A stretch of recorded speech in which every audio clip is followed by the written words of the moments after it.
Dear ones, I'm Kryon of Magnetic Service. Indeed, the human being is coming into a new paradigm. And we have said this now for so many years, dear ones. The paradigm is so different. It's actually a spiritual, soul paradigm. It's not just what's happening on the planet. It's not just consciousness. It has to do with the very veil itself, whatever that means to you. That veil that separates you from so many things that you don't understand, but that you think you've figured out, is starting to lift. And what it's revealing is confusing. I want this channel and the next one to have a theme. And I'll call this the elements of the spark. In order for you to truly understand, you'd have to listen to that which I gave last week, which is called the spark. But I'm going to review it just a little bit.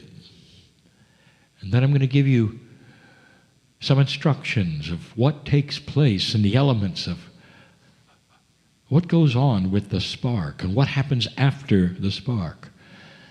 So let's back up. I'm going to ask you to visualize many things. And the reason for that is that you cannot visualize the truth. This truth, the purity, the core, the love of God, the gold standard of truth is God's love. So pure that its purity itself escapes you. You don't know. It's only what you believe from being a human of how pure it can be between a human and a human, or a human and a child. And you judge everything on how much you can love. And you don't scratch the surface on how much love and compassion and beauty and caring God has for you. There is no paradigm on the planet that comes close. And so if I ask you to visualize it, you wouldn't know what to visualize. And so we constantly turn to those things which are stories and paradigm shift examples, sometimes even parables. Can you imagine walking through life, dear ones, with angels at your side? Now, you can paint those angels in your imagination any way you want. You can make them any gender, you can make them as big or small, but they're beautiful. They're sacred and they're quiet. They're quiet because you have free choice. From the moment you get here, you can listen to what you're told. You can look around. You can feel or not. You can examine or not. Go any direction you want to with your own spirituality, with that the way you think. No one can put a cage on you and your thoughts. No one. They can try. But you are free to choose whatever you wish to and what's making sense to you. And in an old energy, dear ones, it's pretty much been what I will call the children's story so far, of what you've been presented because you cannot even fathom the gold, the true paradigm of your soul. You look at your life on earth and immediately you think of suffering, difficulty, survival. And that quite often is all you consider as you and your soul. And when you talk about God's part in that, you'll say, well, that's going to come later if I'm good enough. Or you might say, I believe God loves me, and that's what I think about all day in order to get through the suffering that I have. And that's not even partially true. Imagine angels walking with you. Imagine the splendor of creation walking with you. Not just one. How many angels can you put on the head of a pin? You've heard that. Imagine that there was an entourage that if you could examine it, it had your color. Imagine they were assigned to you. And you walk from place to place, and they're walking with you. Imagine just for a moment the other side of the veil is walking with you. It's the best way I can tell you what a multidimensional God looks like. Because you don't know dimensions. You don't think dimensionally. You just know your existence. You just know what happens next in your schedule. Let's say whatever takes place in your life, these angels are there. And what you don't know, or what no one's really told you, is that they're available if you knew how to ask.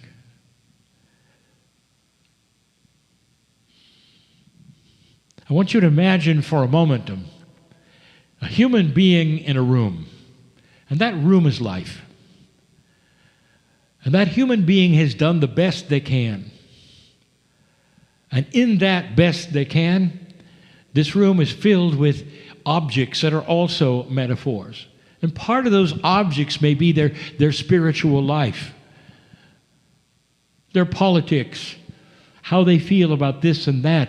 Imagine them all there as objects, and they're working with them in this room. And they survive in this room the best they can. In this room, which is life, they eat, they love, they have logic, they have intellect, all of those things that go into a human being. Every single one of those things, dear ones, doesn't really much have to do with your soul. You see, that soul never really was part of that room. The soul was always thought about as being somewhere else. And so in that room, they take care of that in an old energy by the objects that are there. Some of these objects are labeled things that people have taught to you. That's an object. In some ways, those objects become actually guards because they're guarding your life. And that's the way you think about it, especially when it comes to those which you've assigned as the way you think, your attitude, your logic, including spirituality. There'll be those who guard you accordingly from doing the wrong thing, you're told. You have spiritual guards. They're guards. You've told that you have the love of God available to you, and you go places and you will worship, and it feels correct, and correct it is for now. And a guard goes with you, you're told. This is all a metaphor. What has that got to do with angels walking with you? Stay tuned. In this room of yours, there's always been a door. It's always there because free choice lets you look around.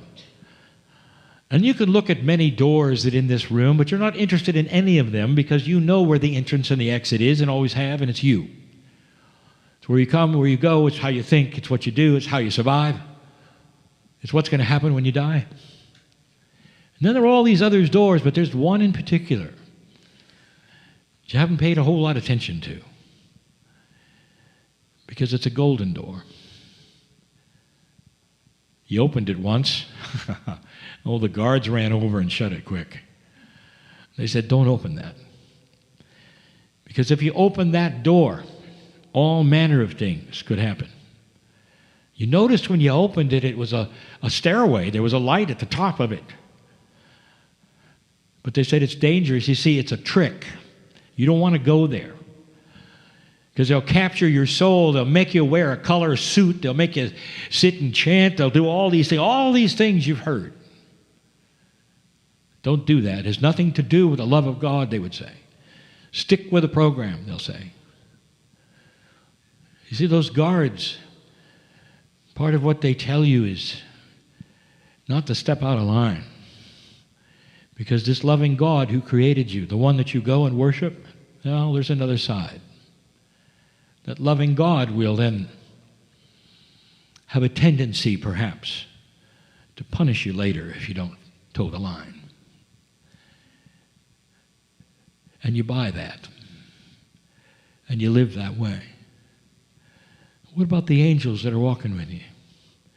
Well, they're there in the room, and they're very quiet.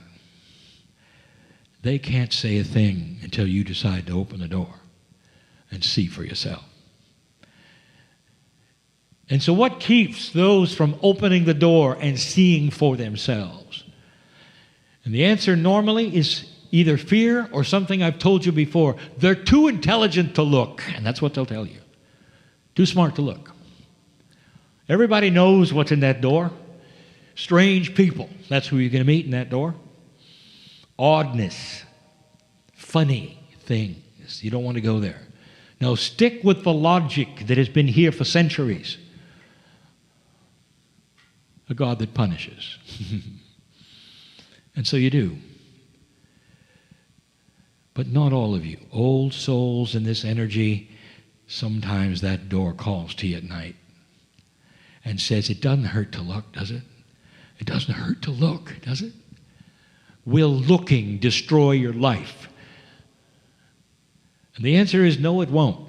In fact, there's a guarantee that says, look all you want to and come back to the room if you don't like it. But that's not what you're told. You're told that if you open the door, it's over.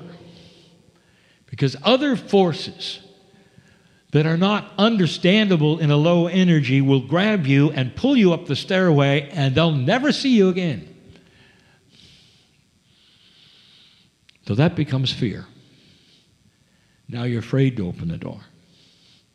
And that the old souls, this civilization and this energy, that door calls to them. And it says, look, we're stronger than you think. We can look. And if we don't like it, we're strong. We can come back because we've been here many times. We know this planet. And so when no one's looking, you open the door. And as soon as you open that door, those angels that have your name and your color suddenly all come alive.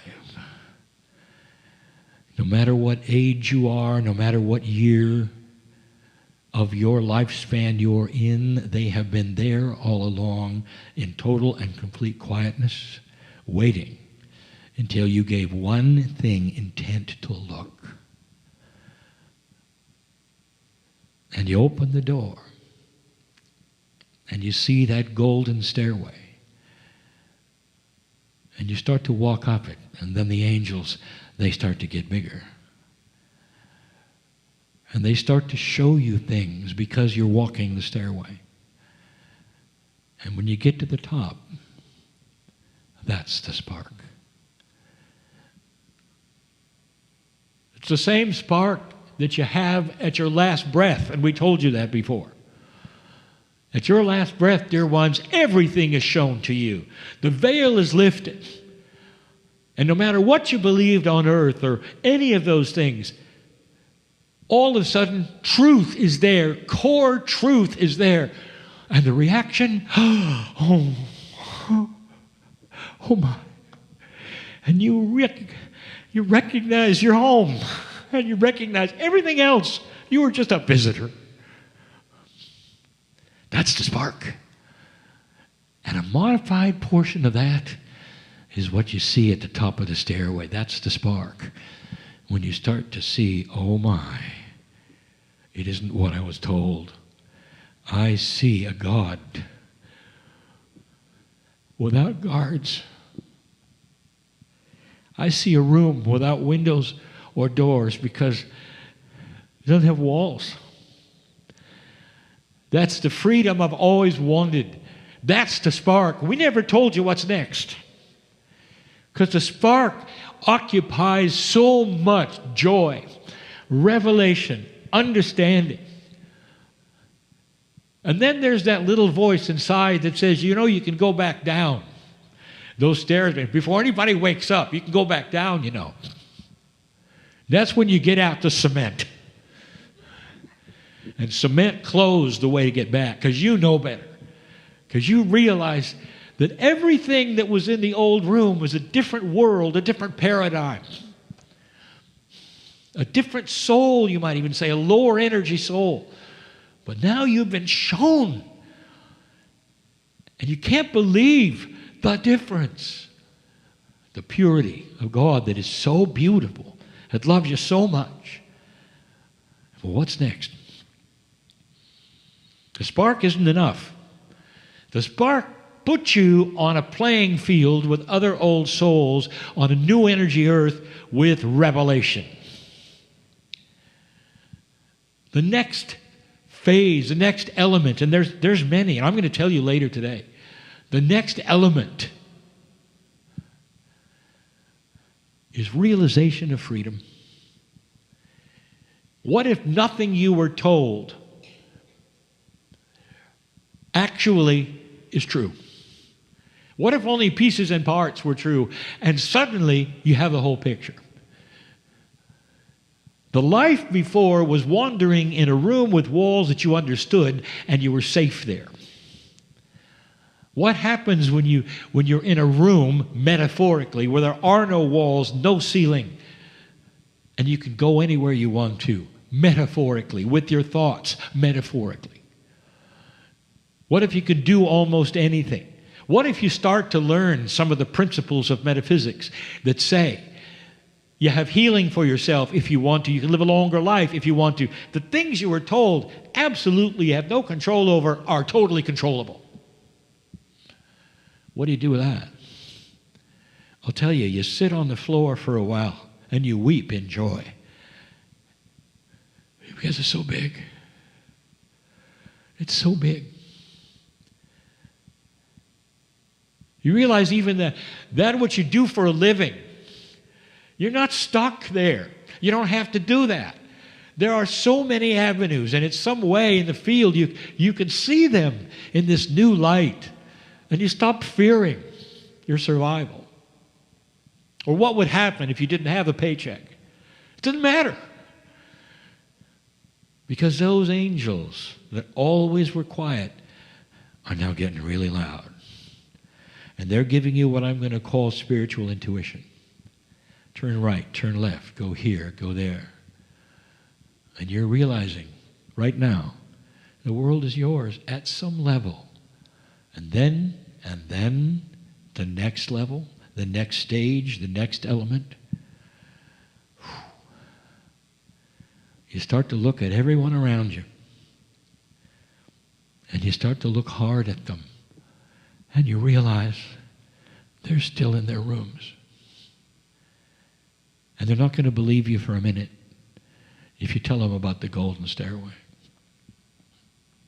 If you did, they'll walk the other way. Some have. Already they see you're different. They don't like it. Their guards are warning them against you.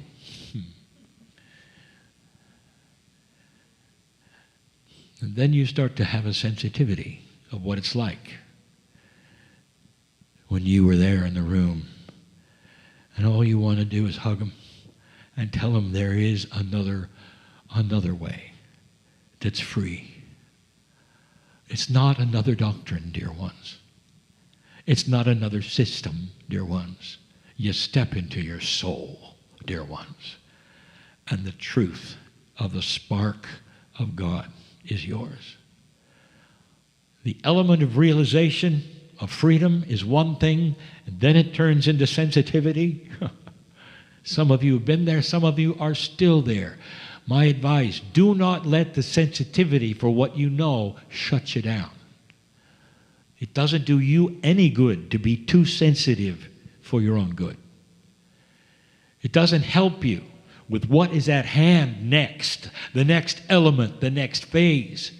Because when you got to the top of that step, of that stairway of gold, you arrived as a warrior of the light. Some of the few where the veil has been lifted. And there's a lot to do.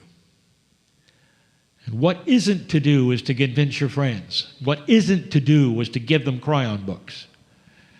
What isn't to do was to evangelize who you are or what you found. What is to do is to love them so compassionately it will demand someday they turn to you and say, I want what you have. Because I'm not finding it in my room. And then you can gently tell them, look for the doorway.